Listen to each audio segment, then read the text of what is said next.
दोस्तों, आज हम आपके साथ एक और भयानक मामले पर नजर डालने जा रहे हैं। प्यार में इंसान अपने चाहने वाले के साथ रहने के लिए कुछ भी कर सकता है, लेकिन अगर उस प्यार में किसी की हत्या हो जाए तो ऐसे प्यार को क्या कहा जाए। आज हम एक ऐसे मामले के बारे में बात करने जा रहे हैं जो एक अजीब और गरीब प्यार की अजीब और गरीब कहानी बयां करता है। नमस्कार, आदाब। मैं सौरभ मिश्र और आप देख रहे हैं सौरभ की स्टोरी। आगे बढ़ने से पहले आप सभी से गुजारिश है कि अगर आप हमारे चैनल पर नए मेहमान बनकर आए हैं तो हमारे चैनल को सब्सक्राइब कर लीजिए और वीडियो को लाइक कर शेयर कर दीजिए। चलिए शुरू करते हैं आज की कहानी दोस्तों। यह कहानी 2011 में भारत के उत्तर प्रदेश राज्य के गोरख शहर में सेट की गई है। यहाँ कमलेशपुरम नाम की एक हाउसिंग सोसाइटी है और यहीं पर इस कहानी के दो मुख्य किरदार शिखा दुबे और दीपू यादव रहते थे। आगे बढ़ने से पहले मैं आपको बता दूं कि भारत का उत्तर प्रदेश राज्य अपनी समृद्ध संस्कृति और परंपरा के लिए जाना जाता है और गोरखपुर शहर भी अपना सांस्कृतिक और ऐतिहासिक महत्व रखता है। 2011 में शिखा दुबे 23 साल की थी और दीनदयाल उपाध्याय विश्वविद्यालय में पोस्ट ग्रेजुएशन कर रही थी। शिखा एक मासूम, सभ्य और सरल लड़की लगती थी। हालांकि दीपू यादव नाम का एक लड़का भी था जो उसी विश्वविद्यालय में पढ़ता था और शिखा के घर के पास रहता था। जब दीपू यादव ने पहली बार शिखा को देखा तो उसे पहली नजर में ही वह पसंद आ गई। फिर उसने विश्वविद्यालय में शिखा से मिलने का रास्ता ढूंढा और शिखा जो सरल और विनम्र थी, उसे भी दीपू का व्यक्तित्व पसंद आया। उसके बाद वे नियमित रूप से बात करने लगे और जल्द ही वे एक दूसरे को पसंद करने लगे। लेकिन जैसा कि हम सभी जानते हैं, भारत में जाति व्यवस्था प्रचलित है और यहाँ समस्या यह थी कि शिखा एक उच्च जाति के परिवार से थी, जबकि दीपू एक साधारण लड़का था। हालांकि वे इतने गहरे प्यार में पड़ गए कि वे एक दूसरे की जाति के बारे में भूल गए और साथ जीने मरने की कसम खा ली। लेकिन वे अपने परिवारों से भी डरते थे। वे जानते थे कि उनके प्यार को उनके परिवार या समाज द्वारा स्वीकार नहीं किया जाएगा। इस वजह से वे अपने परिवारों से छिपकर एक दूसरे से मिलने लगे। आखिरकार शिखा दुबे के परिवार को उनके रिश्ते के बारे में पता चल गया और उन्होंने उस पर कई प्रतिबंध लगा दिए। उदाहरण के लिए, शिखा को अब दीपू से मिलने की अनुमति नहीं थी और वह केवल विश्वविद्यालय जा सकती थी। नतीजतन दीपू यादव और शिखा दुबे ने एक दूसरे से मिलना बंद कर दिया। हालांकि इन प्रतिबंधों का शिखा पर ज्यादा समय तक असर नहीं पड़ा। कुछ दिनों तक घर पर रहने के बाद शिखा फिर से अपने प्यार की ओर आकर्षित हो गई और एक बार फिर दीपू और शिखा अपने परिवारों की नजरों से दूर छिपकर मिलने लगे। आखिरकार जब उन्हें 18 अप्रैल 2011 को मौका मिला तो उन्होंने गोरखपुर के एक मंदिर में जाकर शादी कर ली।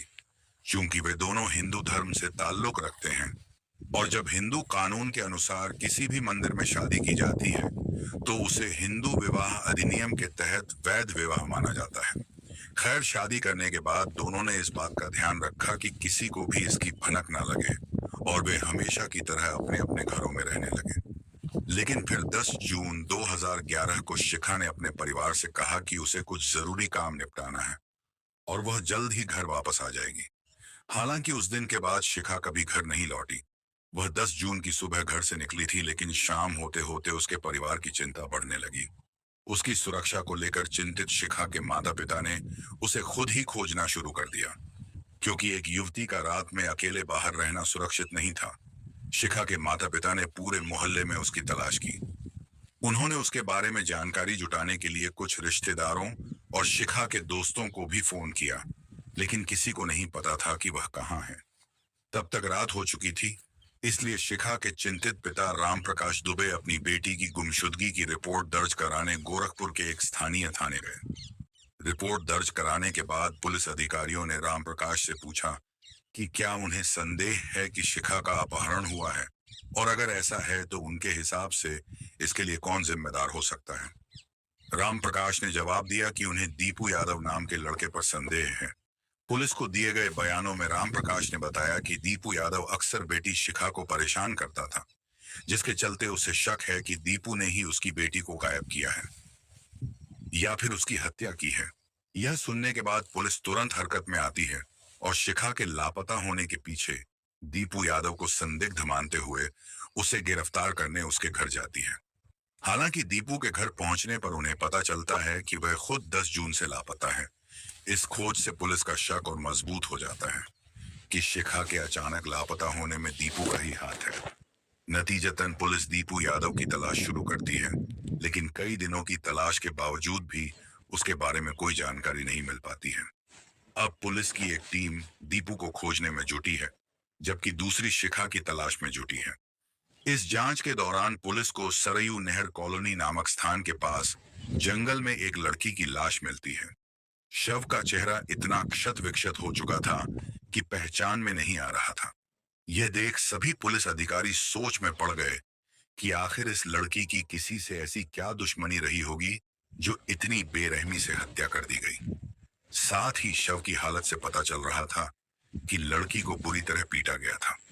पुलिस ने शव को कब्जे में ले लिया और फिर राम प्रकाश को शव की पहचान के लिए थाने बुलाया। अब यह सुनकर शिखा के पिता काफी घबरा गए और वह प्रार्थना कर रहे थे कि यह शव उनकी बेटी शिखा का ना हो।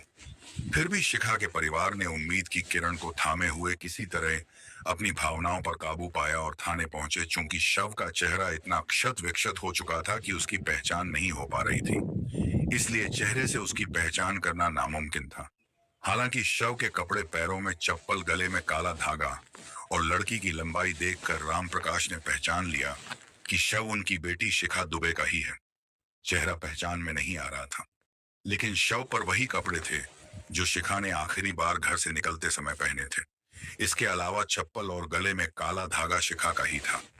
शिखा की मौत की पुष्टि होने के बाद उसके परिजन अपनी भावनाओं पर काबू नहीं रख पाए। शिनाख्त होने के बाद शव को पोस्टमार्टम के लिए भेज दिया गया। कुछ देर बाद जब पोस्टमार्टम रिपोर्ट आई तो पता चला कि शिखा की गला घोंट कर और हत्या की गई है और उसके चेहरे पर कई बार भारी वस्तु से वार किया गया है। साथ ही पोस्टमार्टम में इस बात की पुष्टि हुई कि मौत से पहले उसके साथ दुष्कर्म किया गया था और उसके शरीर को कई जगह सिगरेट से जलाया गया था। इसका मतलब यह हुआ कि शिखा के साथ बेहद क्रूरता की गई थी। पोस्टमार्टम के बाद शिखा का शव उसके परिजनों को सौंप दिया गया, जिन्होंने बाद में भारी मन से उसका अंतिम संस्कार कर दिया। उस समय अखबारों और न्यूज चैनलों पर इस घटना की हर दिन अपडेट दी जाती थी। नतीजतन जब इस क्रूरता की खबर सामने आई तो आम जनता ने तुरंत ही अपराधी की गिरफ्तारी की मांग शुरू कर दी।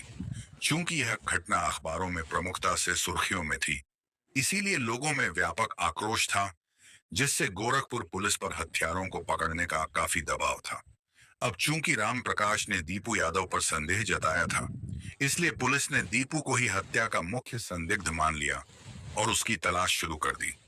पुलिस ने दीपू यादव के 50 से अधिक दोस्तों से पूछताछ की, लेकिन उनमें से किसी को भी नहीं पता था कि दीपू उस समय कहाँ था। हालांकि पुलिस ने अपनी जांच में कोई लापरवाही नहीं बरती और उनकी मेहनत रंग लाई। कई दिनों के बाद उन्हें दीपू यादव का एक करीबी दोस्त मिल गया, जिसके साथ दीपू अभी भी संपर्क में था। पूछताछ के दौरान इस दोस्त ने खुलासा किया कि पिछले कुछ दिनों में उसकी दीपू से बार बात हुई थी और दीपू ने अक्सर सोनभद्र जिले का जिक्र किया था। सोनभद्र गोरखपुर शहर से लगभग 167 मील दूर है और इसे भारत की ऊर्जा राजधानी भी कहा जाता है, क्योंकि यहाँ कई बिजली संयंत्र हैं। इस सूचना के साथ गोरखपुर पुलिस आनन फानन में सोनभद्र गई और वहां की स्थानीय पुलिस की मदद से दीपू यादव की तलाश की। कई घंटों तक दीपू यादव की तलाश चलती रही, लेकिन पुलिस उसका कोई सुराग नहीं लगा पाई। हालांकि पुलिस अधिकारी हिम्मत नहीं हारते और अपनी तलाश जारी रखते हैं। इस दौरान वे एक ऐसे घर में पहुंचते हैं जो अंदर से बंद था और बार बार खटखटाने के बाद भी कोई दरवाजा नहीं खोल रहा था। आखिरकार कई बार खटखटाने के बाद एक लड़की आती है और दरवाजा खोलती है, लेकिन जब अधिकारी दरवाजा खोलने वाली लड़की को देखते हैं तो चौंक जाते हैं। दरवाजा खोलने वाली कोई और नहीं बल्कि शिखा दुबे थी, जिसका अंतिम संस्कार कुछ दिन पहले ही उसके परिवार ने किया था। वही शिखा दुबे जिसके हत्यारे की पुलिस लगातार तलाश कर रही थी, अब उनके सामने खड़ी थी। अब सवाल यह उठता है कि पुलिस ने शिखा दुबे को कैसे पहचाना। राम प्रकाश जब पहली बार अपनी बेटी की गुमशुदगी की रिपोर्ट दर्ज कराने पुलिस स्टेशन गए थे, तो उन्होंने पुलिस को शिखा की कुछ तस्वीरें दी थी। बाद में जब कुछ अधिकारी घर में दाखिल हुए तो उन्हें मामले का मुख्य संदिग्ध दीपू यादव एक कमरे में मिला। इसका मतलब यह है कि वही शिखा दुबे जिसकी लाश पुलिस को कुछ दिन पहले मिली थी और वही दीपू यादव जिस पर उसकी हत्या का आरोप है, कई दिनों से उस घर में साथ रह रहे थे। इस खोज से हैरान पुलिस स्थिति को समझने की कोशिश करती है और फिर शिखा और दीपू से गहन पूछताछ करती है। कड़ी पूछताछ के बाद शिखा ने बताया कि 18 अप्रैल 2001 को जब उसने दीपू यादव से शादी की थी, तो उसे पता था कि अगर उसने अपने परिवार को शादी के बारे में बताया भी, तो वे इसे स्वीकार नहीं करेंगे। दीपू को भी इस बात की जानकारी थी, इसलिए दोनों हमेशा के लिए साथ रहने का रास्ता तलाशने लगे। हालांकि दीपू ने अपनी दुविधा अपने दोस्त सुग्रीव से साझा की। सुग्रीव का ट्रांसपोर्ट का कारोबार था और वह खुद ट्रक भी चलाता था।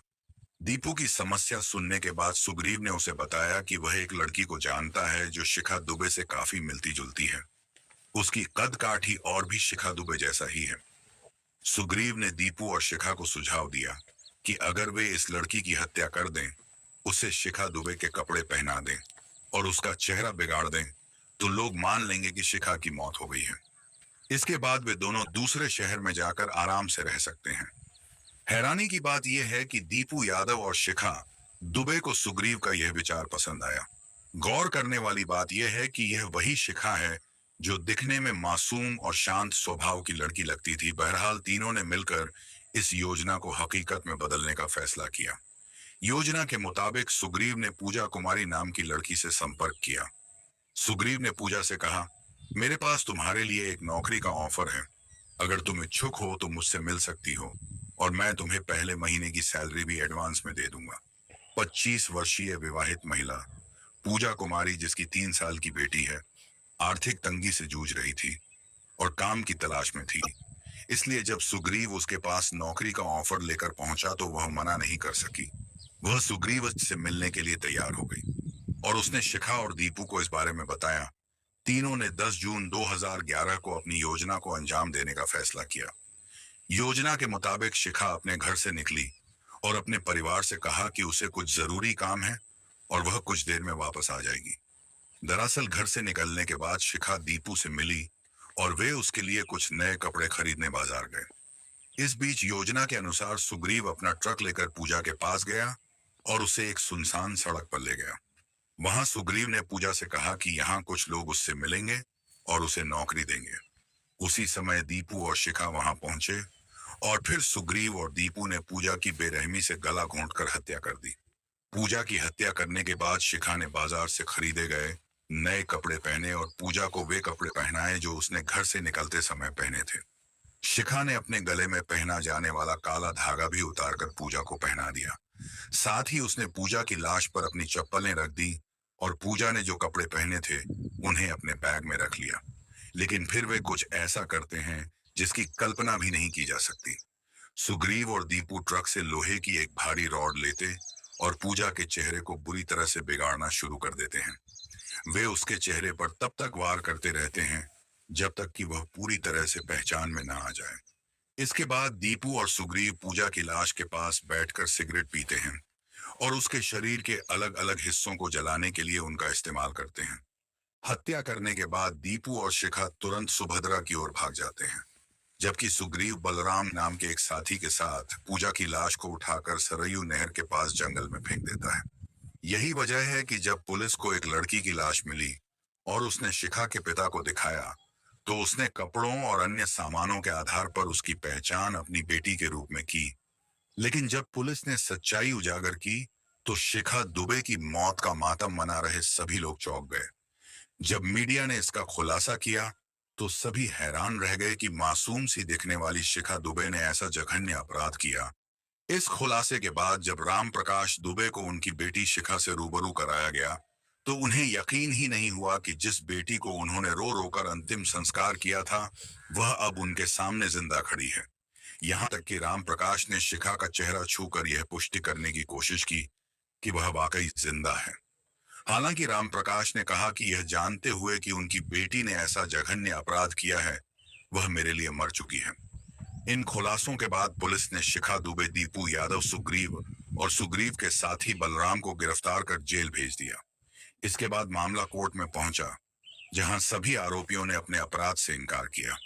पूजा की पोस्टमार्टम रिपोर्ट में भी उसका यौन उत्पीड़न होने की बात कही गई थी, लेकिन ना तो दीपू, सुग्रीव और ना ही बलराम ने पूजा पर हमला करने की बात स्वीकार की और ना ही पुलिस इसे साबित कर पाई। हालांकि मामले की मौजूदा स्थिति अविश्वसनीय है। दरअसल 2011 में पुलिस ने पूजा कुमारी के हत्यारों को गिरफ्तार कर जेल में डाल दिया था, लेकिन कुछ साल बाद मुख्य आरोपी शिखा दुबे और दीपू यादव को जमानत मिल गई और वे जेल से रिहा हो गए। एक रिपोर्ट के मुताबिक रिहा होने के बाद शिखा और दीपू ने अलग अलग लोगों से शादी कर ली।